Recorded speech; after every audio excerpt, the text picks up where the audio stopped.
And the Canadiens get it back, and off the bench jumps Caufield for the shot, and he scores! Cole Caufield. Oh, what more? I don't know what else to say. I don't know what else to say about this kid. I really don't. I just don't at this point. The Montreal Canadiens win 4-3 in overtime against the Philadelphia Flyers, ladies and gentlemen. I mean, I got to admit, the one time I choose to not be able to watch a game, and mind you, I had family get together to be at, but of course the Canadiens do this, right? So here I am a day later, or not even half a day later, but a little bit of a later post-game reaction, if you will. But I mean, how can we not talk about this game, you guys? Cole Caufield with the overtime winner again, because 3-on-3 is what he was built for, apparently. However, we know he's getting better at 5-on-5, as we know, as the graphic here says. I mean, 8 goals in 13 games for this kid. Just absolutely ridiculous. I know we keep talking about over and over again, but just the difference, the absolute difference under Marty St. Louis, it's just not even close. And it's for every player on this team. And I know Caufield we center on a lot, Suzuki we center on a lot, which, as the title of this video kind of said, these guys helped lead the Canadiens to the win. But they weren't the only ones. Now, we do have to talk about Slick Nick Suzuki again.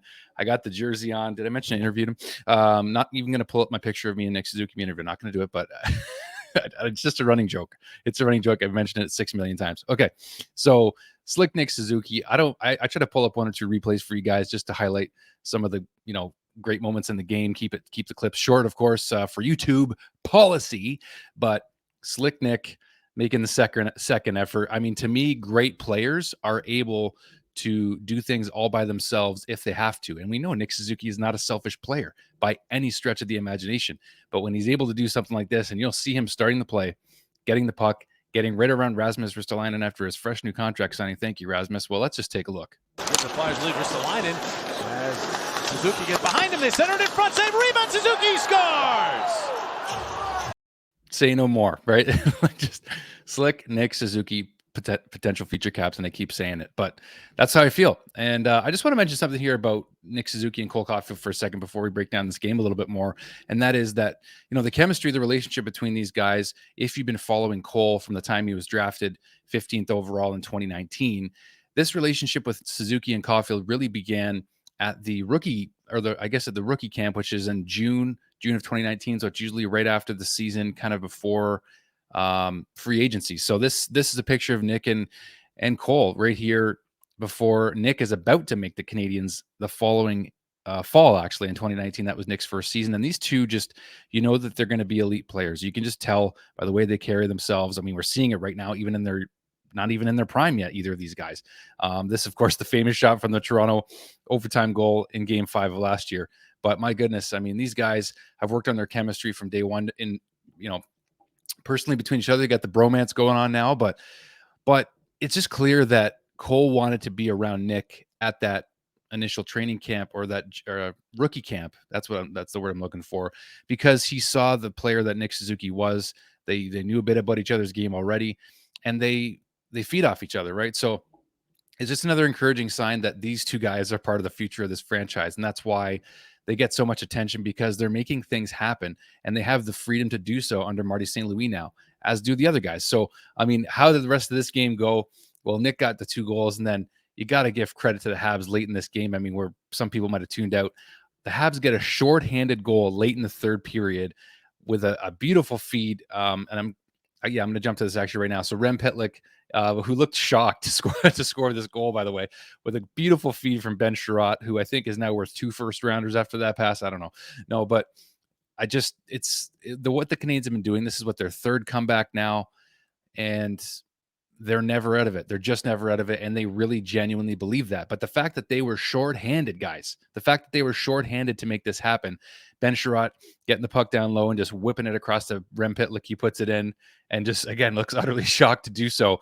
And another thing I want to mention about the Caufield overtime winner is that on that play, as you guys saw, Mike Hoffman came in, took a shot, broke his stick. On the way to the bench, has to change so that Caufield can come on. And then Rem Pittlick, with eyes in the back of his head, is able to get that puck back to Caufield. And that's why I'm going to show this replay again, because just take a look at the pass right as this video starts from Rem Pittlick, eyes in the back of his head, seeing Caufield come off the bench. And the Canadiens get it back, and off the bench Jumps Caufield for the shot, and he scores! Cole Caufield. Like, that's gorgeous. I don't know how else to put it. That is beautiful. I do want to give a shout out also to Claude Giroux on his 900th career NHL point. Philadelphia Flyers may only have a week left. Today is Monday. We got a week left till deadline, guys. And he's an unrestricted free agent. And there's been really not a lot of chatter around Claude Giroux, actually, apparently. But that, to me, I believe strongly is going to change. We all know the closer you get to trade deadline, the more the heat picks up and the more the phone calls start coming in for players, right? I think you're crazy if you're not going to go after Claude Giroux, Claude Giroux, Canadian Olympian, as we know too. Claude Giroux was, and I just have to think Colorado's going to be in on him. I wouldn't be surprised if Boston took a shot for some reason if they can afford him under the cap. There's other teams that might be in on him, but shout out to Claude Giroux. Respect for him. He deserves to go after a Stanley Cup, 100%, 900 career points. That's pretty amazing stuff. So, Sam Montembeault. Now, Sam Montembeault has been keeping the Canadiens in games, including this one against Philly. So, Rem Pittlick doesn't get the tying goal without Sam Montembeault first making some key saves to keep them in it. And it sure makes you wonder about the career of Sam Montembeault in Montreal and what his future is going to look like, doesn't it? I mean, that's how I'm seeing it right now, because how do you not think about Sam Montembeault as part of the future of the Canadiens? At least give him an audition for next season at this point, right? He's endured. He's made it through some adversity in the early going of this season and now showing what he can really do. The fact that he's Quebec born is a bonus. It's a great story, but I mean, the guy's playing himself into potentially staying with the Canadiens for longer. So that's why I'm liking this. So there it is, guys. Montreal gets into Arizona, or plays at home against Arizona tomorrow. Not sure what the post-game schedule is going to look like. Every time I tell myself I'm going to take a night off of post-game, the Habs do something great because, lately they just have all this fire under them, and at least until the trade deadline anyway, before we start losing more players potentially here. So, yeah. So thanks for checking out the video, guys. You guys know I love and appreciate the support. We'll see you again soon for the next video, whenever that happens to be. Hoping to get to my trade predictions before the end of this week, of course, before the deadline hits, on who I think the Canadiens are gonna let go of, and maybe what the future plan looks like for how to partially give my thoughts on how to rebuild this team. And also do check out my full version podcast, Deeks and Vaca.